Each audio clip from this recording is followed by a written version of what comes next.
Welcome to BM primary online education by Niharika Patel. Hindi कक्षा 7 व्याकरण शब्दकोश। बाळ मित्रों मजामा? आज આપણે ધોરણ 7 हिंदी व्याकरणનો બીજો ટોપિક शब्दकोश विषय समझ મેળવીશું। विद्यार्थी मित्रों, शब्दकोश का अर्थ होता है शब्दों का खजाना। शब्दकोश में हमें नए नए शब्दों का अर्थ मिलता है, लेकिन शब्दकोश में शब्द को ढूंढने के लिए हमें शब्दकोश का क्रम पता होना चाहिए। मतलब शब्दकोश में हमें जो शब्द ढूंढना है वो कहाँ मिलेगा, उसके लिए उसका सही क्रम होता है। तो आज हम शब्दकोश के क्रम के बारे में पढ़ेंगे। आप तो कक्षा 6 में शब्दकोश के थोड़े से अर्थ के लिए माहितगार हो, लेकिन आज हम उसका अधिक जानकारी प्राप्त करेंगे। तो पहले हिंदी व्याकरण शब्दकोश में हिंदी वर्णमाला का क्रम, जैसे कि कक्का का क्रम होता है, इस तरह शब्दकोश में शब्द ढूंढने के लिए इस क्रम को हमें याद रखना होता है और इसी तरह शब्दकोश को क्रम में दिया जाता है। तो कक्का जो होता है उसमें स्वर और व्यंजन आते हैं और फिर 12 अक्षरी जिसे बोलते हैं क का ऐसा आता है। तो पहले स्वर दिया जाता है, तो स्वर में देखते हैं क्रम कैसे आता है। तो स्वर में सर्वप्रथम आता है अ अनुस्वार वाला अ आता है। कोई भी शब्द को हमें क्रम में रखना है तो हमें सबसे पहले अ वाला शब्द पहले रखना होता है। लेकिन अ कैसा? तो जिसमें बिंदी हो, ऐसा शब्द पहले आएगा। इसीलिए अ, फिर अनुस्वार, बिना अनुस्वार का अ आएगा, फिर आ का शब्द आएगा, फिर ई और बाद में ए ई आएगा। तो इस तरह उसका क्रम रहेगा। कोई भी शब्द हो, जैसे कि सभी शब्द स्वर वाले दिए गए हो तो हमको इस तरह से क्रम को रखना है। पहले हम अनुस्वार वाला अ लेंगे, बाद में बिना अनुस्वार वाला अ, बाद में आ, फिर ई और फिर ए, फिर उ आएगा और फिर ए जो बड़ा उ होता है वो आएगा। बच्चों याद रखना, ये क्रम आएगा, फिर आएगा ऋषि का रू। मतलब ये शब्द के बीच में अगर ऋषि शब्द दिया गया है तो उसका क्रम बड़े उ के बाद में आएगा। ऋषि का रू बड़े उ के बाद में आता है। मतलब अनार, आम, ईमान, ये सभी शब्द दिया गया हो और उसको आपको क्रम में रखना है, तो ऋषि शब्द दिया गया है तो वो कहाँ रखेंगे? तो उ के बाद में आएगा और ए के पहले आएगा। तो रू, फिर आएगा ए, फिर ए, ये ए है वो एनक का ए है। मतलब एनक जो चश्मा होता है उस एनक बोलते हैं, और एनक, फिर ओ और फिर आएगा औ। तो ये है स्वर का क्रम। हम स्वर हो या व्यंजन हो, कोई भी शब्द दिया गया हो तो उसको हम पहले स्वर वाला शब्द ढूंढकर लिखेंगे। मतलब क से शुरू होता हो, ख से शुरू होता हो या अ से शुरू होता हो, तो पहले हम शब्द लिखेंगे, अ से शुरू होने वाला शब्द हम पहले लिखेंगे। फिर व्यंजन का क्रम, फिर आएगा व्यंजन का क्रम। तो ये सब स्वर है, स्वर के बाद व्यंजन की बारी आती है। व्यंजन में सबसे पहला शब्द आता है क, जो आपको पता है। लेकिन क के बाद क्या आएगा? ख नहीं आएगा। क के बाद आएगा क्ष, क्योंकि क्ष शब्द जो है वो क और श से बना होता है, इसीलिए क के बाद आएगा श। यदि कोई शब्द में शब्दकोश के क्रम में रखने वाले शब्दों में क और क्ष, जैसे कि क्षमा दिया गया है तो क के बाद क्ष वाला शब्द आएगा, फिर ख वाला, फिर ग, फिर घ, फिर ये है अंग, जिसे अंग बोलते हैं। वैसे तो अंग से कोई शब्द शुरू नहीं होता, लेकिन हमें क्रम याद रखना है। फिर है च, फिर छ, छ के बाद झ, झ के बाद आएगा ज्ञ। बच्चों ये क्रम हमें याद रखना है। क के बाद क्ष को याद रखना है और झ के बाद ज्ञ को हमें अच्छी तरह से याद रखना है, क्योंकि झ के बाद ज नहीं आता, झ के बाद ज्ञ आता है और फिर बाद में ज आता है। तो इस तरह क्रम को हमें पक्का याद रख लेना है। फिर आएगा ट, फिर ठ, ड, ढ और अण। अण से वैसे भी कोई शब्द शुरू नहीं होते, फिर भी ये क्रम हमें याद रखना है। फिर आएगा त, त के बाद आएगा त्र। जैसे कि त्रिनेत्र शब्द दिया गया है तो वो त शब्द के बाद में आएगा। फिर थ, फिर द और फिर आएगा न। प, फ, ब, भ, म, य, र, ल, व, वो वैसे की वैसे ही शब्द आएंगे। फिर श शब्द में देखो पहले ये श आएगा, जिसे हम शरणाई का श बोलते हैं, वो शरणाई का श पहले आएगा। फिर आएगा श्र, जिसे हम श्रवण का श बोलते हैं। तो ये स का क्रम हमें बराबर याद रखना है। फिर आएगा षटकोण का श हमें बोलते हैं, वो श आएगा और फिर में ये स आएगा। तो ऐसे पहले शरणाई का श, फिर श्रवण का स, फिर षटकोण का स और फिर सादा वाला स। तो ऐसे स आएगा और बाद में आएगा हम। तो ऐसे स्वर का क्रम और ऐसे होता है व्यंजन का क्रम। फिर बाद में ये तो हो गई सादे शब्दों के, मतलब जिस शब्द में कोई बाराक्षरी वाला शब्द न हो, मतलब का, कु ऐसा शब्द न हो, तो इसका क्रम हमें ढूंढा। लेकिन कोई ऐसी हमें शब्दकोश दिया गया हो कि सभी शब्द क से शुरू होते हैं, कोई क से, कोई की से, कोई कु से, कोई क से, तो हम क्या करेंगे? तो किसे पहले रखेंगे? तो बच्चों याद रखना, जैसे अनुस्वार में सबसे पहले अनुस्वार, स्वर में सबसे पहले अनुस्वार वाला अ आया, इसी तरह बाराक्षरी में भी सबसे पहले अनुस्वार वाला शब्द मतलब आएगा।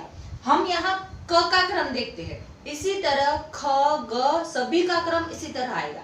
जैसे कि क वाला शब्द दिया गया हो या सभी शब्द च वाले दिए गए हैं, जैसे कि चंदन, चमन, तो चंदन पहले आएगा या चमन? तो बच्चों याद रखना अनुस्वार वाला च पहले आता है, कोई भी शब्द अनुस्वार वाला हो वो पहले आता है। जिस तरह क, अनुस्वार वाला क पहले आएगा, फिर सादा क, फिर अनुस्वार वाला का आएगा, फिर अनुस्वार के बिना वाला क, फिर अनुस्वार वाला की और फिर अनुस्वार के बिना का की, फिर अनुस्वार वाला दीर्घ की और अनुस्वार के बिना वाला दीर्घ की, फिर बाद में आएगा अनुस्वार वाला कु और फिर अनुस्वार के बिना का कु, फिर अनुस्वार वाला बड़ा वाला कु और फिर अनुस्वार के बिना वाला। बच्चों यहाँ आएगा कु के बाद कृ, जैसे कि कृपा होता है, ऐसा कोई शब्द होता है तो वो बड़े वाला कु के बाद में आता है। बच्चों ये अच्छी तरह से याद रखना है कि कृ वाला कोई शब्द हो, जैसे कि कृपा, तो कृपा शब्द दिया गया हो तो हम कहाँ रखें? कंचन, कृपा, कामिनी, ऐसे कोई शब्द दिया गए हो तो हम इसका क्रम कैसे ढूंढें? इस तरह से ढूंढना है। मतलब कृपा है वो कु के बाद में और के पहले, अनुस्वार वाले के पहले और बिना अनुस्वार के कु के बाद में लिखना है। फिर अनुस्वार वाला के, फिर बिना अनुस्वार के, फिर अनुस्वार वाला कई और फिर बिना अनुस्वार वाला कई, फिर आएगा अनुस्वार वाला को और फिर बिना अनुस्वार का को, फिर बाद में आएगा अनुस्वार वाला को और फिर बिना अनुस्वार वाला क। फिर देखो बच्चों ये हो गई बाराक्षरी, लेकिन अगर क्रम, क्रश ऐसा कोई शब्द हो तो हम कहाँ रखेंगे?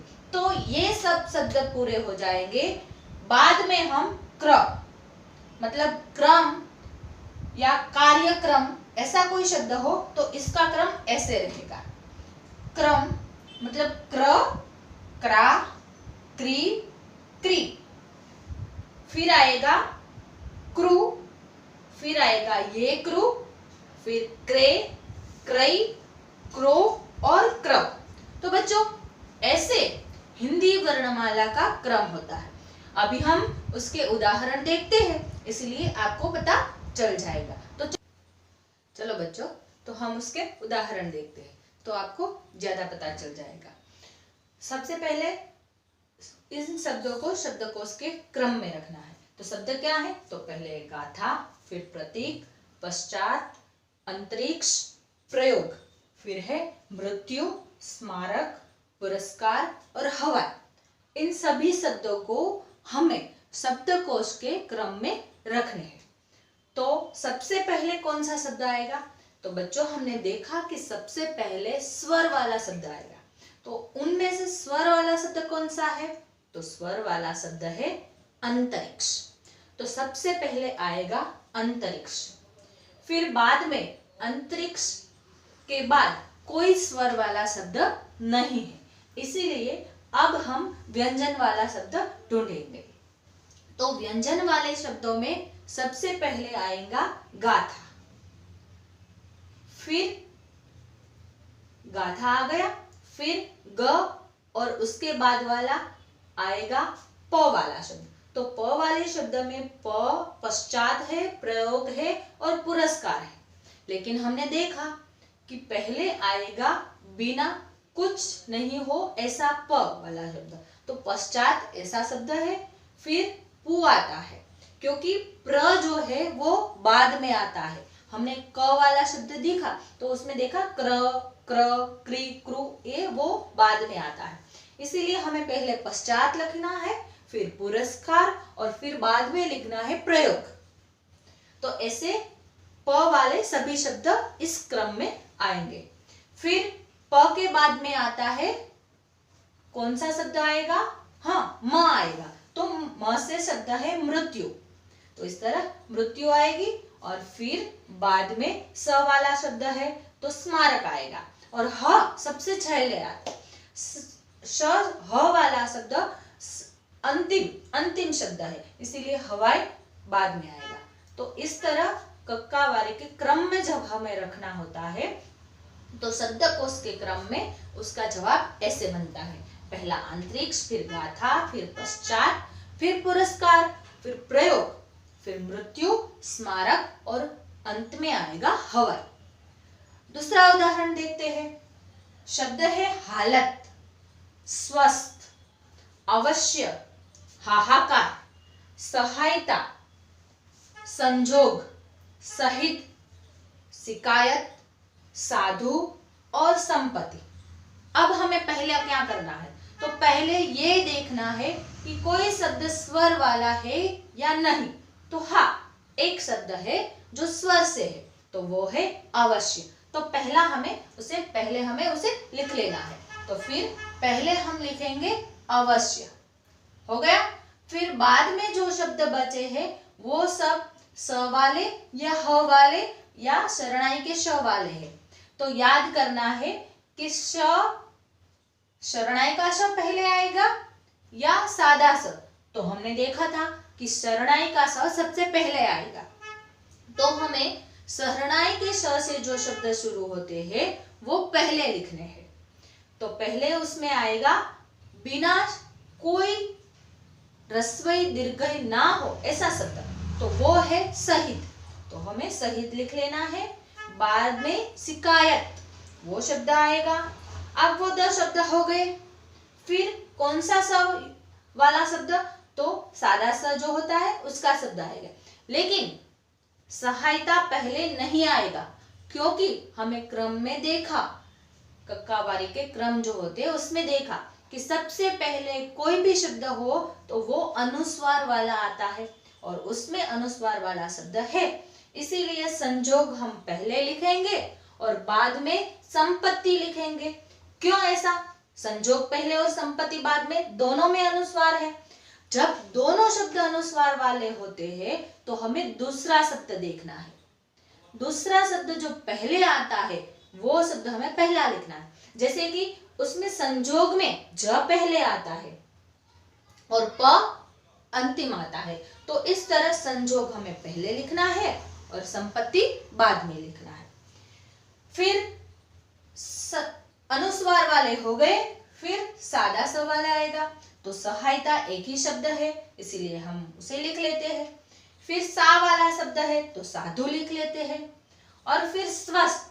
बच्चों आपको ऐसा लगा कि ये स्वस्थ अंतिम क्यों आया? क्योंकि वो स के साथ व मिला होता है। जब कोई जोड़ाक्षर बनता है, मतलब जो कोई शब्द आधा होता है वो लास्ट में आता है, वो अंत में आता है। तो इस तरह स्वस्थ बाद में आएगा, अंतिम आएगा। फिर अब दो शब्द बचे, हालत और हाहाकार। तो दोनों शब्द ह से शुरू होते हैं, मतलब हा से शुरू होते हैं। तो क्या करेंगे? तो दूसरा शब्द देखेंगे। तो दूसरे शब्द में हालात, हालात में ल और हाहाकार में दूसरा शब्द है हा। तो हा के बाद हा, तो मतलब हा लास्ट आएगा और ल पहले आएगा। तो हालात में जो हालात शब्द है वो पहले आएगा और हाहाकार अंत में आएगा। तो इस तरह दूसरा उदाहरण भी देख लिया। अब तीसरा उदाहरण ऐसा है कि सभी शब्द एक ही अक्षर से शुरू होते हैं। देखते हैं, जैसे कि चारण, चौकोर मतलब चौरस, चौकोर, चिराग, चम्मच और चंदन। इन सभी च वाले शब्दों को हमें शब्दकोश के क्रम में रखना है। तो बताओ बच्चों, पहले कौन सा शब्द आएगा? हाँ, बढ़िया, पहले आएगा अनुस्वार वाला शब्द। तो हम पहले अनुस्वार वाले शब्द लिखेंगे, उसमें लिखेंगे चंदन, मतलब चंदन शब्द जो है वो सबसे पहले आएगा। फिर बिना अनुस्वार वाला च, तो बिना अनुस्वार वाला च चम्मच का है तो वो आएगा। फिर चा वाला शब्द तो चारण आएगा। चा के बाद आता है कौन सा शब्द? हाँ, ची, तो चिराग आएगा और बाद में चौकोर आएगा। तो इस तरह जब क के क्रम हमने देखे उस तरह च के क्रम, ये है च का क्रम, तो इस तरह हम च के क्रम में लिख लेते हैं। बच्चों आपको उसके 10 उदाहरण देखने हैं और अपनी रफ कॉपी में लिखने हैं। जब दूसरा वीडियो में हम आगे का व्याकरण का टॉपिक पढ़ेंगे, तब तक के लिए घर पे रहिए, सुरक्षित रहिए और उसको पढ़ते रहिए। ત્યાં સુધી આવજો।